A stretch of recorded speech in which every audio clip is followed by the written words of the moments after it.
ئێرە قەزای کەلارە. ئەو قەزایە دەکەوێتە دەڤەری گەرمیان لە باشووری ڕۆژهەڵاتی هەرێمی کوردستان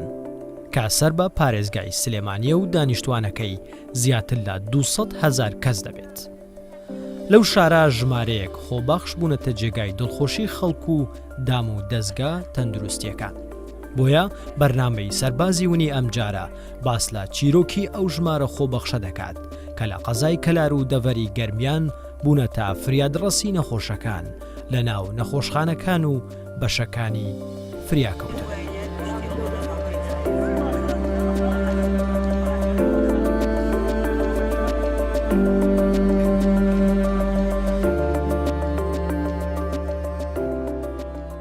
من هەل لە کاتی تەواوبوونی دەوامی مەحەد یەکسەر لێرەوە بووم بە خۆبەخش. لە پێشا وەرنەگیریان بەس هەوڵی زۆرمدا بۆ ئەوی لەبەرەوەی حەزم لە ئیشەکە بوو، هەوڵی زۆرمدا تا لەوێش بووم بە خۆبەخش. ئەمە بۆ 4 ساڵ و 5 مانگە من لێرە خۆبەخشم و خۆبەخشی کەمانیشەیە کە بۆ ماوەی 5 ساڵە هەر لێرە خۆبەخشە لە تاقیگە لە بەشی تاقیگە لە نەخۆشخانەی گشتی کەلار. طبعاً هەموو لە ئەو خوێندکارانەی کە لێرە خۆبەخشن لە پێشە ئەو ئامانجیان بووە کە خوێندن تەواوکەن ببن بە خۆبەخش بۆ زیاتر پەرە بە ئیشەکانیان بدەن و زیاتر لە شتەکانیان فێر بن. لە نەخۆشخانەی گشتی کەلار طبعاً چەند بەشێکمان هەیە کە هەمووی ئەتوانین بڵێن هەمووی خۆبەخش تیا ئیشەکە و دەوری گرنگی تیا ئەبینێ. لە بەشەکان لەوانە بەشی تیشکە، بەشی تاقیگەیە، بەشی سەیدەلێ و دەرمانە، بەشی نەشتەرگەریە، بەشی تەواریە کە دەورێکی زۆر گرنگ ئەبینێ لە گەرمیانە. هەروەها هەنێ خۆبەخشمانیشەیە لە بەشەکانی تر وەکو کارگێڕی کار و ئەو شتانەی ترێکە پەیوەندی بە دائیرەی نەخۆشخانەی گشتی کەلار هەیە.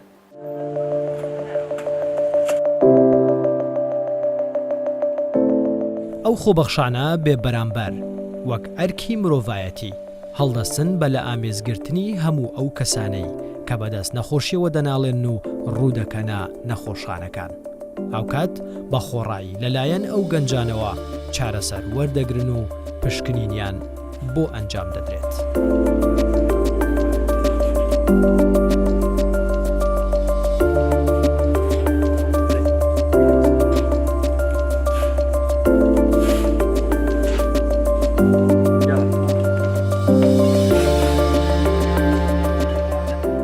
لێرە ئەو خۆبەخشانە بەردەوام لە هەموو بەشەکان چاودێری نەخۆشەکان دەکەن. لە هەموو کەلێنێکی نەخۆشخانە و بەشەکانی فریاکەوتن و منداڵان و تاقیەکان دەبینرێن. شوێن پەنجەیان دیارە لە گەیاندنی ئەو ئەرکە پیرۆزە و گرنگەی کە دەبێتە هۆی چارەسەری نەخۆشی و ڕزگارکردنی نەخۆش لەو ئازار و دەردەی کە بەدەستیەوە دەناڵێن. ئەو خۆبەخشانە لە سنووری ئیدارەی گەرمیانە خۆبەخشیەکەن کە ژماریان تەنها لە نەخۆشخانە ئەوەی من ئاگادار بووم ژماریان 86 خۆبەخشە تەنها لە بەشی تاقیگەیش کە خۆم لێ دەوامەکەم 30 خۆبەخشمان هەیە. ئێمە ئەو خۆبەخشانەی کە لە ئیدارەی گەرمیان وەکو ئاگادارم ئێمە ئامانجی یەکەممان لە پێشە پەرەدانە بە توانەکانی خۆمان بۆی بتوانین کە لە شوێنی ترە بتوانین ئیش بکەین، ئیشەکانمان پەرە پێ بدەین. ئەوە ئامانجی یەکەمان. ئامانجی دووەمانیش یارمەتیدانی ئەو کارمەندانەیە کە لێرە خۆزانی ئەمە چەند ماوەی چەند ساڵێکە دامەزانوشت نییە. ئێمە شوێنی ئەو کلێنانەیە بۆ پڕەکەینەوە کە لە بەشەکانە هەیە. تەبان شوێنی واشە هەیە کە بە خۆبەخش ئەچێتە ڕێوە هەندێک کات ئەو وەکو ئامانجی دووەم. تەبان لەگەڵ خزمەتکردن بۆ خەڵکەیشە بە پێی توانای خۆمان. ئێرە بەشی تاقیگەیە.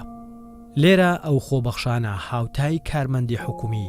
لەو تاقیگەیە ڕۆڵی سەرەکی دەگەڕن و لە وەرگرتنی نمونەی خوێن و پشکنین و کردارە زانستی و پزیشکیەکان. ئەو کارەی ئەو خۆبەخشانە وای کردووە خەڵکی ناوچەکە بە تەنیا سوودبەخشی یەکەم بن، دواتریش حکوومەت. چونکە بارگرانی حکوومەتیان کەم کردوێتەوە و بوونەتە تەواوکەری کارەکانی لە بواری تەندروستی بۆ گەیاندنی خزمەتگوزاری بە خەڵکی دەڤەرەکە. لە بەشی تاقیگەی ئێمە تقریبان 6 ژوورمان هەیە کە 8 ژووری تایبەتە بە شتێک. مەسەن ئەو خۆبەخشانەی لە بەشی سەحبی خوێن هەیە لەوێ نەخۆشەکان ئەبینین، فەحسەکانی تەشخیص ئەەکەین و دیاری ئەەکەین، خوێنی لێ وەرەگیریە و دابەشەکەیتە سەر ژوورەکانی ترە. ژوورێکی ترمان هەیە لەو ژوورە تایدا سەحب تەنها لە مناڵ ئەکرێ، چونکە سەحبی معقەدە مناڵ ئەبێ بە تەرکیزەوە سەحبی لێ وەرگیرێ. ژوورە تریشمان هەیە فەحسە سیرۆلۆژیەکان ئەکرێ، ژووری ترمان هەیە فەحسە هیماتۆلۆژیەکان ئەکرێ، ژووری ترمان هەیە کە فەحسی یورن و ستوڵ میز و پیسیە بڵێن. هەروەها ژوورە ترمانیش هەیە کە فەحسە کیمیایەکان وەکو چاوری و شەکەرە و ئەو شتانەیە تیا ئەکرێ. خۆبەخشم لە نەخۆشخانەی شەی شێری نەقیب بەشی سەیدەلیە ماوەی 4 ساڵە خۆبەخشم، تاکو ئێستاکە ئاوەڕێکمان لێ نەدراوەتەوە وەکو خۆبەخش و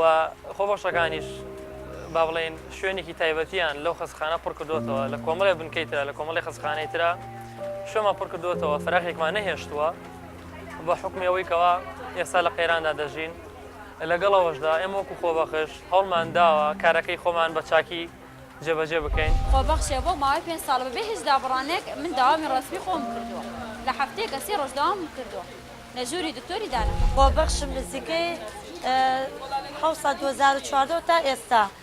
لەسەر کۆمپیوتەر لە بەڕێوەبەرایەتی خۆپاراستنی تەندروستی گەرمیان هەتا ئێستا داوام ئەکەم.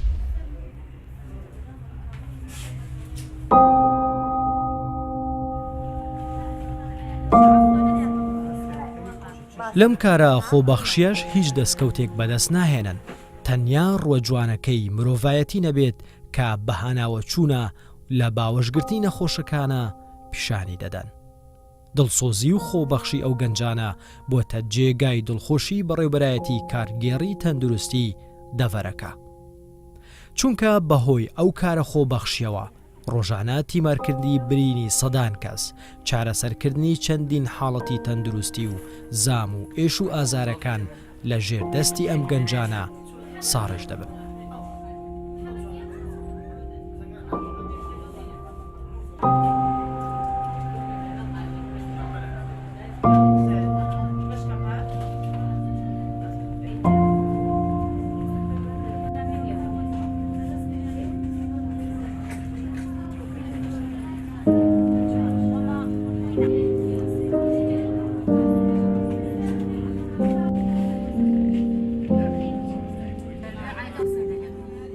داوان دڵسۆزی خۆبەخشەکان ئەروکوتم هەمانە خۆبەخش هەمان هەیە 4 ساڵ و هەیە 5 ساڵیش ئەمە لە ڕووی دڵسۆزیوە بۆ ئیشەکەی و بۆ ئەو نەخۆشانەیەشی کە ئەیبینێ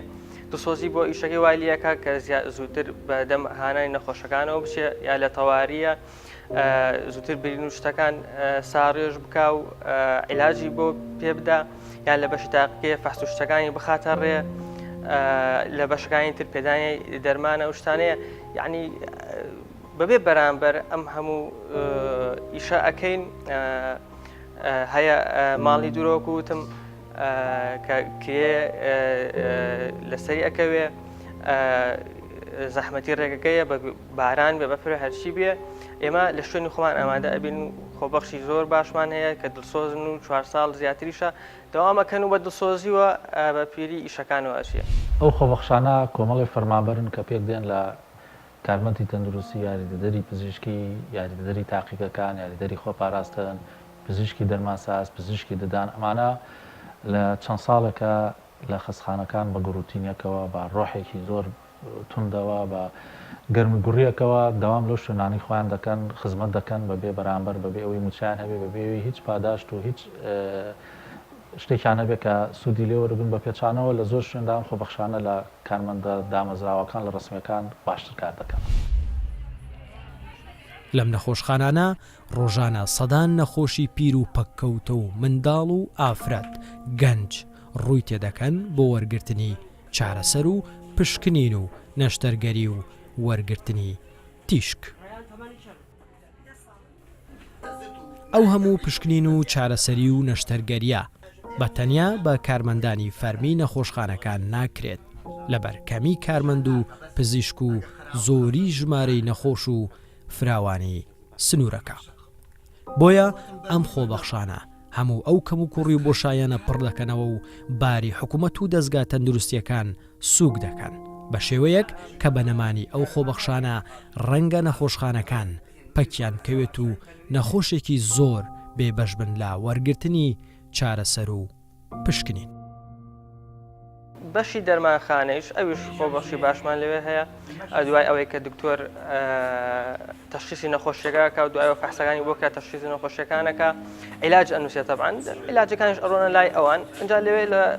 دەرمانخانە دوو بەشمانەیە بەشێکمانەیە بە بەشی مزمینە واتە نەخۆشە درێژخانەکان کە لەوێ تایبەتە لەوێ لەسەر دەفتەر کە دکتۆر بەیانی کردووە لەوێ عیلاج شتەکان وەرەگرن بەشی ترمانیشەیە ئەو نەخۆشانی کە ڕۆژانە دێن بۆ ئەوێ لەوێ ئەو فەحسە ئەو عیلاجانەی دکتۆر بۆیان نووسیوە لەوێ وەری دەگرن و بە پێی ڕێنمایی کارمەندەکانی ئەوێ عیلاج شتەکان ئەدرێ بە نەخۆشەکە و نەخۆشیش بەکارهێنێ. تەمان خۆبەخشەکانمان وەکوتم هەیە ماوەیەکی زۆرە خۆبەخشەوە هەیە بە شەو خەفاراتگرتنە بە ڕۆژ ئیشکردنە لە بەشەکان لەسەر مەسروفاتی خۆی هاتوچۆکردنە حەقی خۆیەتی لەلایەن حکوومەت و ئاوەرەکان لێ برێتەوە شەرتیش لەسەر تەعین بوونەکە نییە مەسەن هەر تەشجیعکردنێکیشە هەر پێدانی ڕێزلێنانێکە دەستخۆشیەکە تەشجیعکردن بۆ ئەوی بەردەوامە لەسەر ئیشەکە من خۆم شخصی 4 ساڵت خۆبەخشی ئەەکەم و تایسە دەستخۆشیێکیشمان بۆ نەهاتووە نەکو ئەوەی تەعیناتی و پارەیە تەنانەت ئەو شتێشە لایەن حکوومەتەوە نەمان بینیوە. لە ڕاستیە ئێمە بەشێکی زۆری کارەکانی نەخۆشخانەمان لەسەر شان و ماندووبوونی ئەو ستافی خۆبەخشانە وەستاوە لێرە بۆیە ئەگەر بە نمونە وەرگین یەکێ لە نمونەیەکی بچووک وەرگین لە کارەکاریان ئێمە ڕۆژانە زیاتر لە 25 عملیاتەکرێت لە کۆی نەخۆشخانەکەمانە ستافی بەیانیان ئەوەی کە کارمان بۆ بکات تەنها 2 ستافی کارمەندمان هەیە بە هیچ پێوەرێکیش 2 کارمەند ناکرێت ئیش و کاری 25 نەخۆش بەڕێ بخا بەڵام لە تەنیشت ئەوە ڕۆژانە 5 کارمەندیان لەگەڵە واتە زۆرترین لۆت لەسەر کارمەندی خۆبەخش لە ناو نەخۆشخانەکەمان ئەمەش پاڵپشتێکی باشە تا ئێستا بۆ ڕاپەڕاندنی کارەکانمان بەڕاستی.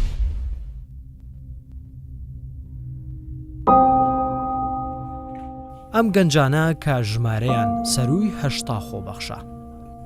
هەریەک لە بواری تەندروستی لە بەشێک زانست و زانیاری فێر بووە شارەزایی پەیدا کردووە ئەو زانیاری و زانستەشیان کردووە بە چرای ڕووناکی بۆ ئەو دڵانەی کە ئێش و ئازار دایپۆشیون و لە ناوەندەکانی وەرگرتنی چارەسەر لە چاوەڕوانی دەستی ئازار شکێنی ئەو خۆبەخشانن.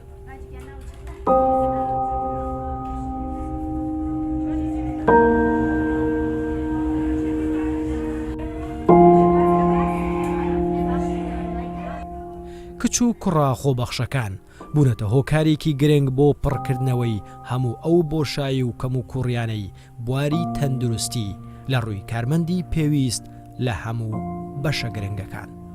لە کاتێکدا شاری کەلار و گەرمیان بەدەستکەمی کارمەندی تەندروستیەوە دەناڵێنێت.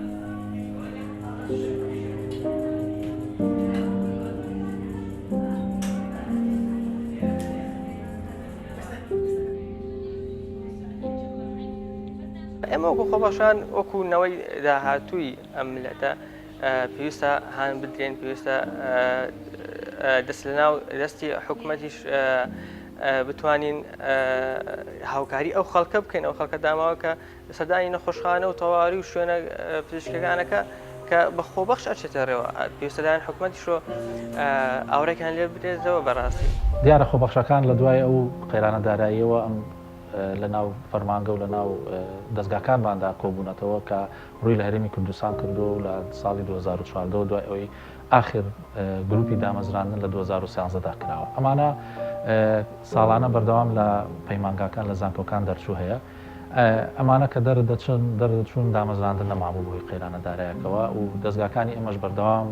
لە گەورەبوون ڕابوولەوە بوو کە هاوڵاتی داوای خزمەتی زیاتر داوای خزمەتی باشتری دەکرد.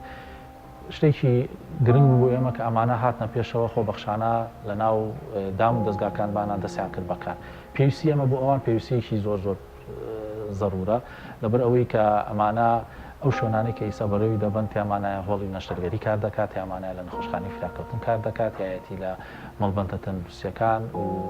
ئەو کاری کە ئەوان دەیکەن ئیساگەر ئەوانی لێ نەمێنن زۆرێک لە خزمەت گوزاریانە ڕادەوەستێن. ماوەی خزمەتکردنەکەی ئێمە زۆر لە ماوەی کارکردنەکەمان زیاترە. ئێمە جگە لەوەی کە کاری خۆبەخشیەکەین کارێکی ئینسانیەکەین بەبێ بەرامبەر زیاتر لە ئەوەی کە لەسەرمان نووسراوە ئەوەی کە بۆمان ئەکرێن مەسئولیەتی تەواوەتی خۆمان هەڵەگری وەکو ئیداریەن وەکو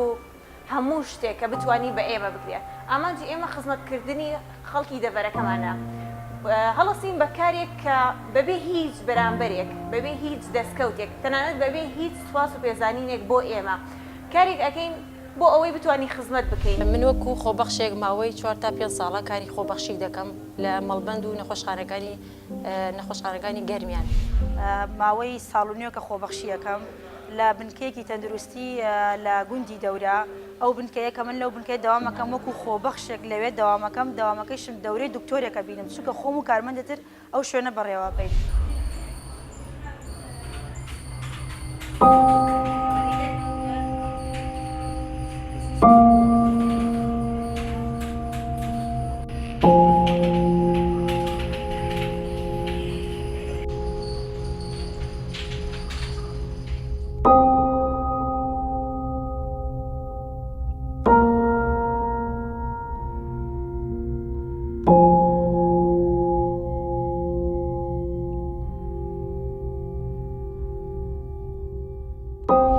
زەحمەتی خۆبەخشەکان لە هاتوچۆکردنە بەڕاستی دوای ئەوە لە تەعاملکردنە لەگەڵ ئەو خوێن و سامپڵانە مەسەن لە بەشی تاقیگە ئەو خوێن و سامپڵانی کە وەریگری یعنی نازانین لەوانەیە ئەنواع نەخۆشی تێبێ یعنی تووشی خەتەریاتی جدی ئەبێ ئەو خەتەریاتە تەسیری مباشری لەسەر ژانی کابرا هەیە ئەگەر کەسەکە هەڵگەری ڤایرۆسێک بێ لە ڕێگەی ئەو خوێنەوە ئەگوازێتەوە بۆ ئەو کارمەندی کە ئەو ئیشوشتانە ئەکا بۆیە خەتریاتی مباشری لەسەر ژانی کەسەکە هەیە هەنێ حاڵەت تریش هەیە کە تەعاملکردنی لەگەڵ نەخۆشە هەنێ نەخۆشەیە سەبر و تەحملی وای نییە زۆرجار تووشی کێشە ئەوین لەگەڵ نەخۆشە ئەویش تووشی کێشەمانەکە جارجار. ئەو گەنجانە سەرەڕای خراپی گوزەرانیان و دووری ڕێگای هاتوچۆیان بەڵام بەردەوامن لە بەجێگەیاندنی ئەو خزمەتەی کە بۆی تێدەکۆشن سەرەڕای قورسی و زەحمەتی دۆخی گوزەران بە تایبەت بەشێکیان خاوەن منداڵ و خێزانن.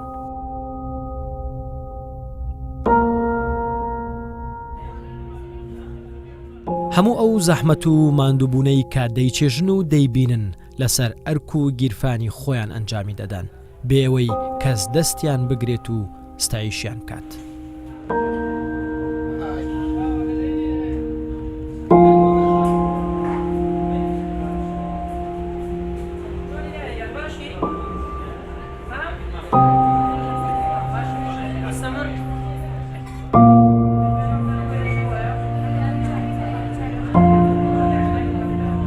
طبعاەوە خاستن لە بەشی فریاکەوتن لە بەشی فریاکەوتن خۆبەخشێکی باشمان هەیە اینجا لە بەشی فریاکەوتنیش لەوێ تاقیگە هەیە تیشکەیە کە ئەوانە هەمووی بە خۆبەخش ئەچێتە ڕێوە لە بەشی فریاکەوتن خۆشی لەوێشە خۆبەخشی باشمان هەیە کە دەساودەست دوای هاتنی هەر برینێ هەر هارەساتی شتێ ڕوویدابێ کە ئەوان ئەشتە سەری ئەوان پێش دکتۆرەکان ئەشتە سەری و تەشخیصەکەن و اینجا دکتۆر ئەچێتە سەری و دیارەکەواتە دۆرێکی زۆر گرنگ ئەبینە لە بەش تاقیگە لە هەموو بەشەکانی تریش لە بەش تەواریش. ئێمە کۆمەڵە کارمەندی خۆبەخشمان هەیە ژماریان سەر و زیاتر لە 30 کەس دەبن شان بەشانی کارمەندانی تەندروستی لە نەخۆشخانەکە کاری خۆیان دەکەن ئێشەگیری دەگرن بەڕاستی کەلێنێکی زۆریان بۆ ئێمە پڕۆ کردووە ڕەنگە لە نەبوونی ئەوانە بۆ شایەک لە کاری ئەمەیە ئەرکێکی زیاتر بخەنە سەر کارمەندەکانی ئێمە و ئەرکمان قورستر بکەن. ئەمەیە قسە لەسەر خۆبەخشانی نەخۆشخانەی گشتی کەلار بکەم بە تایبەت بەشی تەواری و بەشی تاقیگە بەڕاستی ڕۆڵێکی زۆر باشیان هەبووە لە چارەسەرکردنی نەخۆش نەخۆشخانەی کەلار نەخۆشخانەی گشتی بە تایبەت زەختێکی زۆری لەسرە سنووری گەرمیان بە گشتی سەردانی ئەو نەخۆشخانەیە دەکەن بە تایبەت لە ڕووداوەکانی 16 ئۆکتۆبەر تەنەها بریندار ئەهێنرایە تەواری کەلار کە ئەو خۆبەخشانە ڕۆڵی زۆر باشیان هەبوو ئەتوانم بڵێم لە دکتۆرەکان ئەوانەی کە تعینی حکوومەتن ڕۆڵی زۆر باشتریان هەبوو چکە لەو ماوەیەدا لە هەموو دام و دەستگاکان مانگرتنێکی سەرتاسەری کرا بەڵێ مانگرتنێکی سەرتاسەری کرا کە دکتۆرەکان بە تایبەت مانیان گرتبوو بۆیە ئەو خۆبەخشانە چارەسەری نەخۆشەکانیانە کرد بەڕاستی ینی جێگەی ئەمان گرنگە چونکە تەندروستی شتێک نییە بڵێ وڵا پشتگوێ بخرێت تەندروستی ڕۆحی نەخۆشەکەی بەدەستەوەیە زۆربەی زۆری کارمەندەکانی ئەوانەی کە خانەنشین دەبن شوێنیان چۆڵ دەبێت ئەوانەی کە فەسڵ کراون شوێنیان چۆڵ دەبێت ئەوانەی کە ڕۆشتون بۆ خارج شوێنیان چۆڵ دەبێت ئەمانە بە خۆبەخش پڕکراونەتەوە ئەو خۆبەخشانە بوونەتە هیوا بۆ ئەو مرۆڤانەی کە ئێش و ئازار و زامی قورس بەرۆکی گرتوون ئەم کارەش کە ئەو گەنجانە لە سەرجەم نەخۆشخانەکان دەیکەن بێ بەرامبەرە و بە خۆڕاییە وەکو هاوکاری ئەومان نەبینیوە لەەن هیچ کەسەوە ئێمە ئیش و کاری خۆمان ئەنجام دەدەین بەس وەکو هاوکاری هیچ هاوکاری ئەومان نەبینیو لە حکوومەت لەیان هیچ کەسەوە ئێمە بەرامبەر ئەو کاری کە ئەیکەین تەبان بە دڵسۆزانش کە ئەنجامی ئەدین تا ئێستا هیچ کەس نەبووە بڵێت دەستخۆش تەناوتەی من کەوتەی خۆبەخشەکانیشە هەر حەقمان نەفەوتێنرێت یعنی بەسیترین شتی کە هەموو خۆبەخشی ئەوێ ئەویش تاین بوونیەکە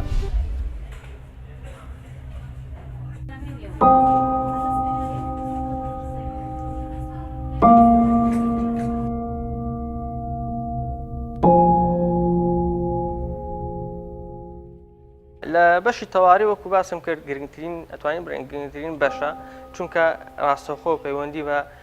ژیانی کەسەکەەوە هەیە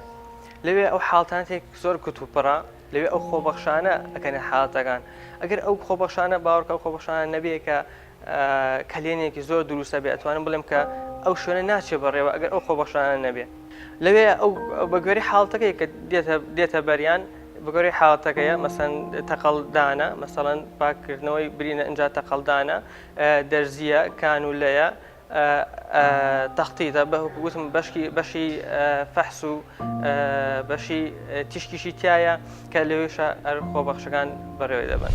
بۆ ماوەی ساڵەکە خۆبەخشم لە نەخۆشخانەی گشتی کەلار و من لە زانکۆی کۆیبەشی میدیکەڵ مایکرۆبایۆلۆژیم تەواو کردووە ئەم بە شەش بەشێکی نوێ و گرنگی خۆی هەیە ئامانجی من ئەوەیە کە خزمەتێک بە ناوچەکەمان بکەم ئێمە ئەمانەوێت وەکو لایەنێکی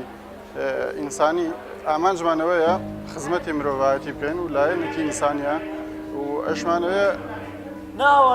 جێدەستمان دیار بێت لە ئەم سنوورە سنووری ئیدارەی گەرمیان و خزمەتی خەڵکەکەی خۆمان بکەین بەڵێ ئێمە وەکو کارمەندانی تەندروستی گەرمیان کەوەکو خۆبەخش داوامەکە لە ناوەندە پزیشکیەکان و وەڵبەتە تەندروستەکانی گەرمیانە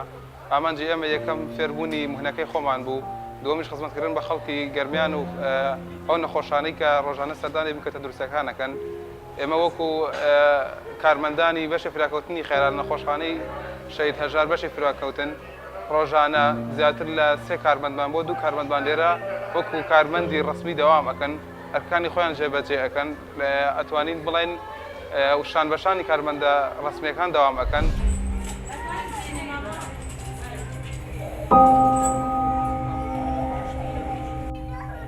ئەو کەسە دڵسۆزانە بوونەتە پارێزەری گیانی نەخۆشەکان لێرە خۆبەخشەکان قوربانی بە ژیانی خۆیان دەدەن بۆ گەڕانەوەی ئومێدی سەدان دایک و هیوای سەدان منداڵی توش بوو بە نەخۆشیە جیاجیاکان منداڵبوون و هاناوەچوونی حاڵەتەکانی فریاکەوتن لەم نەخۆشخانانە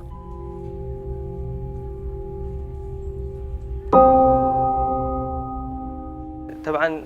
بێبەرامبەر ئیشەکەین بە خۆڕاییە هەنێ کاتیش هەنێ خۆبەخشەکانمان ڕێگەی دوور ئەبرن بە سەیارە دێن بە تەکسی دێن بە ئەویش مەصرف دەکا تا ئاگاتە ئەمە بەس لە پێنا ئەوەی کە ئەو ئامانجێ هەیە بیپێکێ. هەروە لە بەشی تیشیش کۆمەڵی خۆبەخشی باشمان هەیە کە ئەوان شار بە خۆڕایی ئیش دەکەن لەوێشە عادەتەن ئەو تیشکانی کە دکتۆر ئەینووسێ بۆیان لەوێشە دیهی باڵە هی قاچە هی ئەو شوێنەی کە زەبری بینیوە لەوێ ئەشیع و تیشکی بۆ ئەگیرێ. زۆرجار مەترسی لەسەر تەندروستیان دەبێت بە تایبەت لە بەشی تیشک و نەشتەرگەری لەبەر هەستیاری و مەترسی کارەکەیان. ئەو مەترسیانش هیچ لە ئامانجی ئەو خۆبەخشانە ناگۆڕێت و لای ئەوان گرنگەوەیە خزمەت بکەن وەک ئەرکێکی مرۆڤانە.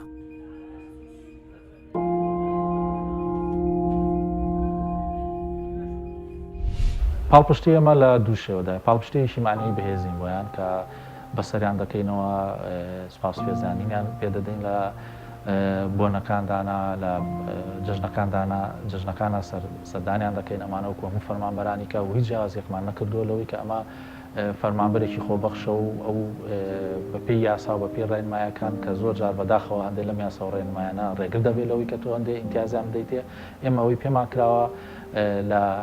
ڕووە مادیەکەەوە ساڵانی پێشوو هاندان هەبوو لە هەندانەکە توانیمان هەندێک شتیان بۆ جیا بکەینەوە بەڵام کەوی شتێکی زۆر جوزئی و شتێکی زۆر توانین بڵین تەنها بۆ ئەوە بوو کە هەست بکەن کە ئێمە گرنگیان پێ دەدەین و بۆ ڕای گشتیش ئەوەیە کە بەڕاستی ئەمانە تەنها باواسەری نەکرێن کە لە فترەیەکی زەمەنی کورتە لە فترەیەکی زەمەنی دوورودرێژە بۆ زۆریشان کە هەمانە 5 ساڵ خۆبەخشی کردووە ئەمەش ڕۆحێکی تازەی کارکردنە کە دەکرێت لە ناو دامون دەستگاکانی حکوومەتە کۆمەڵی خەڵکن کە وەکو خۆبەخش کار دەکەن ئەمە بکرێت بە سمبولێک بۆ هەموو دەستگاکانی کەش. ئەمە دیاری بەرنامەی سەرباسی ون لە کەناڵی کوردستان 24 بۆ سەرجەم کارمەندان و فەرمانبەرانی خۆبەخشی بەڕێوەبەرایەتی گشتی تەندروستی گەرمیان و خۆمان بە خۆشحاڵ دەزانین کە ئەم دیارە پێشکەش بم خۆبەخشا خۆشەویستانە دەکەین کە ماوەیەکی دوور و درێژە خۆبەخشانە دانەبراوانە ئەمانە خوێن و نەوەی داهاتووی بە خزمەتی کوردستان دەبن ئینشەڵڵا.